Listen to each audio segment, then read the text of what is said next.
Yo, what's up? Welcome back to another reaction. Hi. Why are your intros so weird? I don't know. This is an Oversimplified reaction, and I've seen pretty much all the Oversimplified videos. And this one is the American Revolution. You've never even heard of this channel, but yes, I've explained it to you before. But it's like a history channel that sort of mix humor, just silly things as well as the history. So like, if we had this stuff in school, Yeah.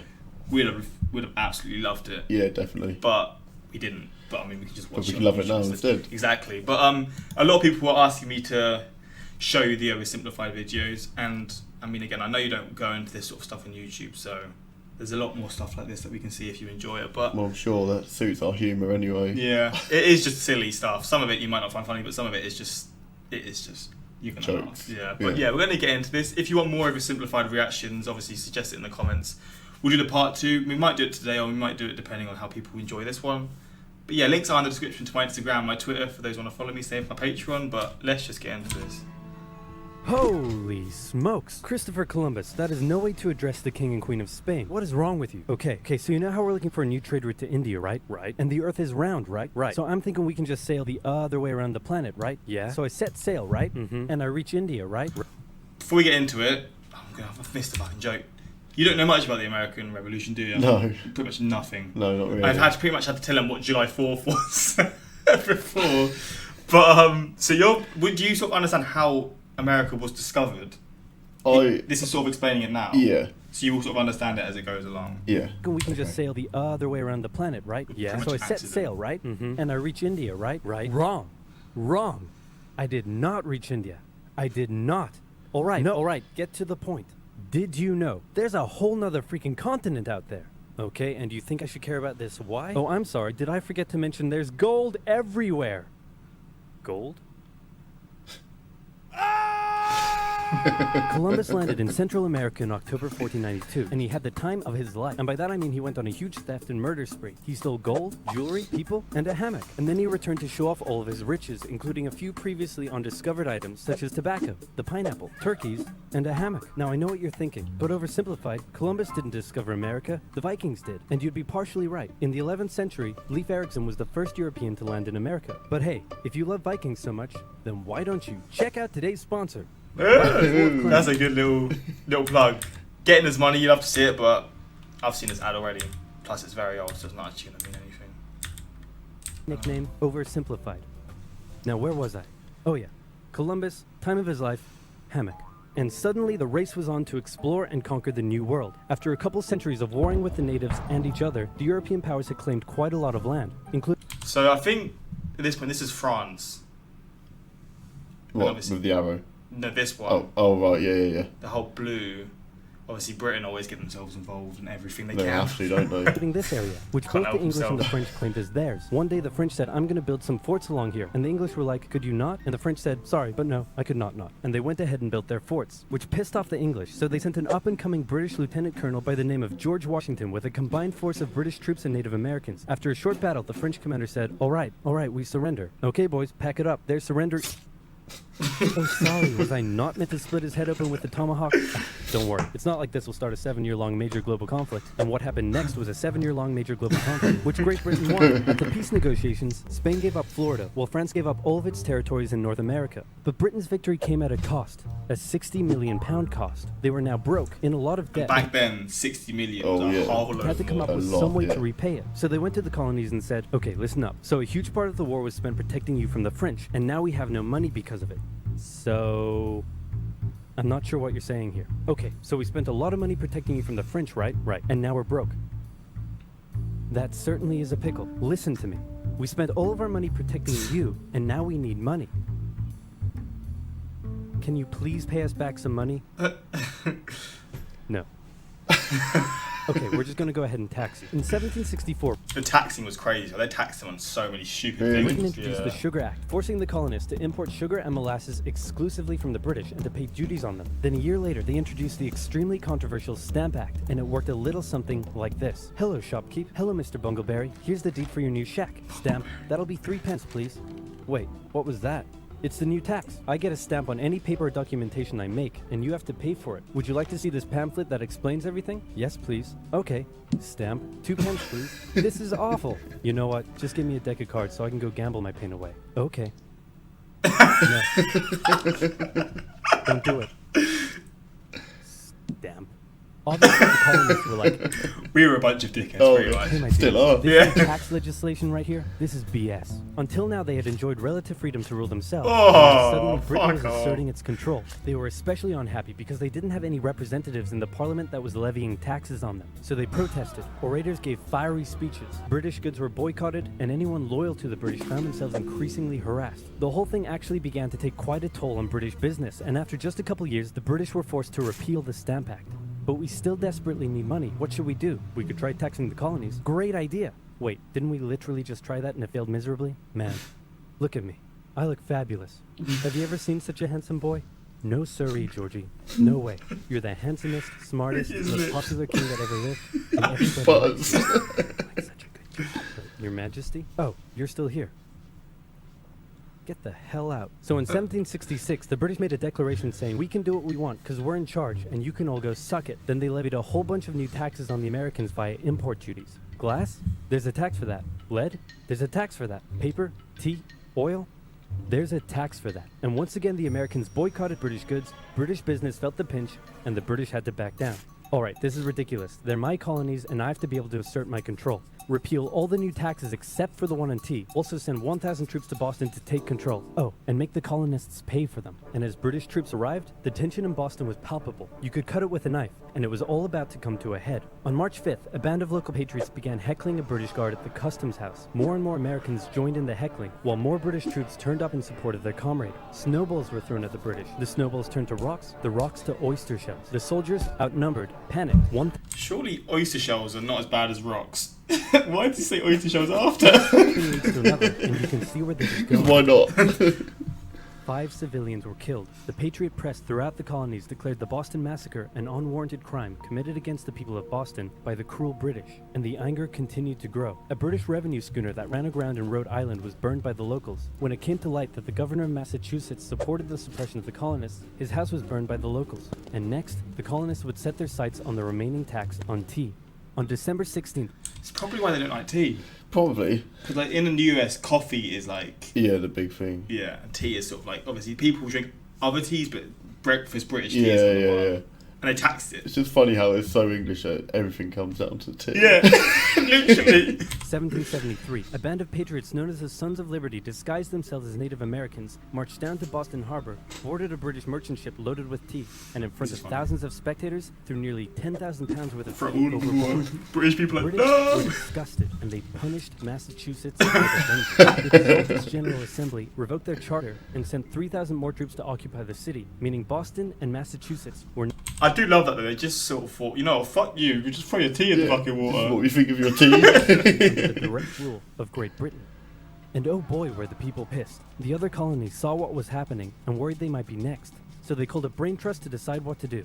56 delegates from 12 colonies gathered and met in Philadelphia at the First Continental Congress, and the roll call read like a who's who of America's finest thinkers. I'm talking lawyers extraordinaire Johnny A and Johnny J, experienced military commander George Washington, businessman and future alcoholic beverage Samuel Adams, fiery orator Patty H., guy who married a rich lady, Big J. Dickinson. And while they weren't present at the first Congress, soon names like James Madison, Benjamin Franklin, Thomas Jefferson, and much later Alexander Hamilton would all serve time in the Continental Congress. The question now, though, was what to do about the British. After much bitter debate and disagreement, they eventually agreed on an amazing solution. They would simply ask the British to stop.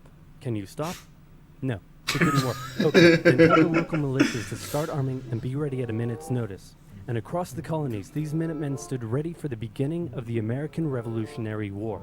Now, having your colonies in open rebellion is one thing. Once they start arming themselves, that's when it really hits the fan. So British General Thomas Gage ordered 700 troops from Boston out into the rebel-controlled Massachusetts countryside to destroy stores of arms and ammunition held by the rebels in Concord. The British set out in the middle of the night. Patriots including Paul Revere rode ahead to warn that the British were coming, giving the rebels time to prepare. The two sides met in Lexington as the sun began to rise. They faced off against each other, and in the confusion, somebody shot first. The shot heard around the world marked the beginning of the American War of Independence. The The rebels were outnumbered and had to fall back to Concord as the British split up to search for rebel supplies. However, more and more Patriot rebels kept showing up, and this time it was the British who were outnumbered as more fighting kicked off in Concord. The most professional army in the world was forced to flee back to Boston at the hands of local, poorly trained militiamen, and all along the British route back to Boston, Patriot rebels continued to gather and open fire on the retreating British. When the British reached Boston, the rebel militias surrounded them. Boston and the British were now under siege as small land and naval skirmishes continued around the city. And the British would suffer another embarrassing blow, this time in upstate New York. Colonel Benedict Arnold concocted a plan to take the British stronghold Fort Ticonderoga, which held a large amount of guns and ammunition. He set off towards the fort alone, hoping to recruit men along the way, when he came across the Green Mountain Boys, led by Ethan Allen, who, as it turned out, had the exact same plan he did. So they decided to work together. But I'm in charge. No, I'm in charge. No, I'm in charge. No, I'm in charge. No, I'm in charge. No, I'm in charge. No, I'm in charge. This went on for some time, until the Green Mountain Boys threatened to go home, and Arnold had to concede. The group raided the fort at night while the Redcoats were asleep, and they caught them completely by surprise, taking the fort Just Austin after and all of its munitions with Not almost funny no that I go resistance. fart. Wow, great job, Ethan. Very impressive. By the way, what happened to that other guy we sent to take the fort? Who? Benedict Arnold. Never heard of him. Ouch. What the fuck? Nobody knew what was going on. The colonies were in open rebellion, and for now, they even seemed to be winning. So King George fired General Gage, replaced him with General William Howe, and ordered the rebellion to be put down immediately. Okay, the British are definitely going to retaliate for all of this, so we should probably put together a proper army. First, we need to pick a commander-in-chief, and I think we can all agree that that job should go to the man, the myth, the legend, George Washington. My friends, I am humbled and honored that you would consider me for such an important role. I did not expect for this. All right, you've been showing up in a military uniform every day for the last 10 months. We all know you wanted this, so cut the crap, George. Dude. Uncool. So Washington began his journey up to Boston to take command of the newly established Continental Army, just as the British made their first major attempt to break the siege. They made plans to take the high ground on Bunker Hill, but spies warned the Continentals of the British plans, so they fortified Bunker Hill and set up defensive positions on nearby Breed's Hill. The day of the battle came, and as the British advanced, a barrage of Continental gunfire was opened up on them. Twice they tried to climb the hill, twice they were pushed back. The battle lasted 3 hours until the Continentals finally ran out of ammunition and had to retreat, allowing It's the mad, isn't it? That little battles like this. Yeah. There was just everywhere little battles, but Yeah. made such a big difference. And it's also crazy how I find it baffling how they've like recorded all this stuff and like they've written it down and we can still remember it to this Yeah, day. yeah, it's crazy. It's wild to me. British to take the hill. While technically a British victory, they suffered nearly 1,000 casualties to the Continental's 400. The colonists showed the British that this wasn't just a rebellion, it was war, and they were ready for it. But one thing they weren't sure about was why they were fighting. While some radicals were starting to throw around the I word, most hoped to eventually repair their relationship with Great Britain. So they sent a letter to King George saying, "Hey man, looks like things aren't going your way. Remove the taxes and let's be friends. I'm gonna kick your ass." Send that to the colonies. Your Majesty, your handwriting is terrible. Are you sure? Just do it. What does it say? He's gonna lick my... Gross. So for the remainder of the year, small engagements continued to occur around the colonies. The British burned down the towns of Falmouth, Massachusetts and Norfolk, Virginia as What I love seeing as well is how there's so many names that are similar I know, here. yeah. There's like there's a Norwich, there's an Ipswich, there's like a Portsmouth like around here. Is there? Especially around this side of the US. Yeah. There's a lot of British named British places. names. Obviously you've got Boston, which is Boston Yeah. in the UK. Yeah. Stuff like New York, which I guess is after York in a sense. Maybe. revenge Shit for like that. earlier anti-British incidents. These actions played right into the hands of Patriot propaganda. Overseas, the British were seen as brutes, and the French and Spanish would soon begin sending supplies to the rebel cause. During this time, there was also minor fighting going on between Patriot and Loyalist militias in the southern colonies. Benedict Arnold was still on a mission to win some personal glory for himself, so he headed up an attempt to invade Canada in a two-pronged attack. The Continentals managed to capture some British forts and the city of Montreal, but a harsh snowstorm with some smallpox on the side saw them defeated and pushed back at Quebec City, and they were forced to retreat all the way to Fort Ticonderoga. Speaking of which, remember all those guns and ammunition? Well, this guy's got a plan for what to do with them. He uses oxen to drag 120,000 pounds of artillery for 2 months through the harsh winter, 300 miles all the way to Washington and his Continental Army surrounding Boston. Boom. Washington's got himself some big guns, which is fortunate because up until now his army had been suffering through the cold winter, not knowing when the siege would end. Now, they could make a move. Washington wanted to launch a full assault on the city, but his junior officers felt the British were too fortified, and to his credit, Washington was great at hearing and taking on board the ideas of others. Instead, the Continentals worked through the night, setting the guns up on Dorchester Heights, overlooking the city, and when dawn broke and the British saw the guns, they knew they were toast. Their positions were completely exposed. It was checkmate. They had no choice but to abandon the city. 120 ships carried 9,000 redcoats and 2,000 loyalists away to an unknown fate, and Washington had his first victory of the war. Washington then moved his army to New York, knowing that when the British returned, they would probably land there. In the meantime, a friendly-looking old man by the name of Thomas Paine had written and published a pamphlet called Common Sense, in which he advocated for total independence from Great Britain. Don't eat yellow snow, it's just common. It spread Not across wrong. the colonies like wildfire, and to this day remains the best-selling title in America. It was read aloud in taverns and meeting halls, and brought the idea of independence into the mainstream. Congress began to seriously consider the idea. Thomas Jefferson was selected to write up an official Declaration of Independence, and he went hard, writing that all men are created equal, with certain inalienable rights, including life, liberty, and the pursuit of happiness. Of course, Jefferson had over 100 slaves, but we don't have to talk. It's crazy though how this sort of stuff was written when this whole war was happening, and it's sort of kept today. Obviously things have changed, but that's the whole sort of general idea of people in that country came from this. Just writing this sort of stuff down. About that. On the 2nd of July, Congress voted unanimously in favor of independence, and John Adams declared that the 2nd of July would go down as the most remembered day in American history. Then a couple days later, independence actually came into effect. The United States of America was born. There was no turning back now. The Americans tore down a statue of King George in New York and melted him down into 42,000 musket balls. To the British, it was treason. That's just funny, and they're just going to shoot them into the British people as And well. if the king had his way, Washington and all of Congress would be hung. Speaking of the British, guess who's back?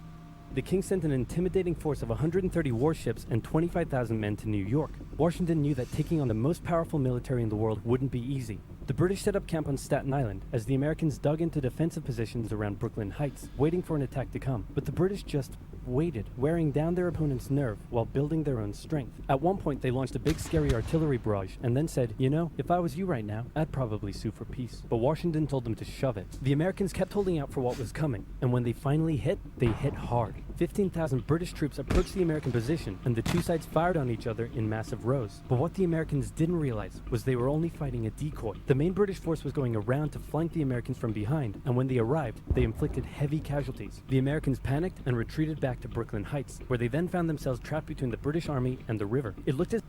Imagine how scared you would be. Like, obviously in this video you don't actually like... It's just sort of learning. Yeah. But if you sort of try and just think about it, it's like, fuck me. These people just... You're fighting on the front, and then there's just loads of more coming around. There's just no cover. You're just just fields. Yeah, and there's no, like, I guess the protection then wasn't as much as well. Like, if you shot, you're fucked. Yeah, basically, much. Yeah, I mean, it must have been a fucking... Yeah, it must have been... insanely weird thing to experience. That the war was already lost, but luckily, instead of attacking, the British decided to dig in for a siege, and then a thick fog set in, allowing Washington's army to escape across the river unimpeded. The British continued to chase and engage the Americans up Manhattan, and the Americans suffered defeat after defeat after defeat. It was a disaster. Washington's leadership was called into question, as thousands of American POWs were left to rot as traitors. Washington's army fled through New Jersey all the way down to Pennsylvania. Rarely had an army been so badly beaten, yet survived to fight another day. And we'll see what happens next. You enjoy that? Yeah, it was good. It's just an interesting channel. It's so interesting, yeah. Like I said again, if you had this in school, you'd probably... Well, I didn't know any of that. Exactly, I didn't know about it before I'd done the first reaction. So, I mean, it's good for that, but like, yeah, obviously, did we learn about the American Revolution at school? We learned brief bits, I think, but I didn't do history in year 10 and 11. Talking about school with me is not a good thing. I think I chose a different subject, so I then didn't learn history then. But, yeah, obviously, I'm learning it through this channel, and I learnt it before, and now you are. No, yeah. But, yeah, this is just half of it. Part 2 sort of goes... Even deeper. Even deeper, but also just sort of talks about what happens next and how it ends, pretty much. So we'll do that reaction sometime. Definitely. But yeah, hopefully you did enjoy this one. Like I said, if you want more of these oversimplified reactions with him, let us know what ones you want to see next, because again, he's not clued up on any history. To learn. Exactly. Like I was at the start, I wasn't clued up on any of the historical sort of events. And yeah, it's just fun to learn. But yeah, like I said, if you want want us to watch it, suggest it in the comments. But yeah, until next time, like, subscribe. Peace.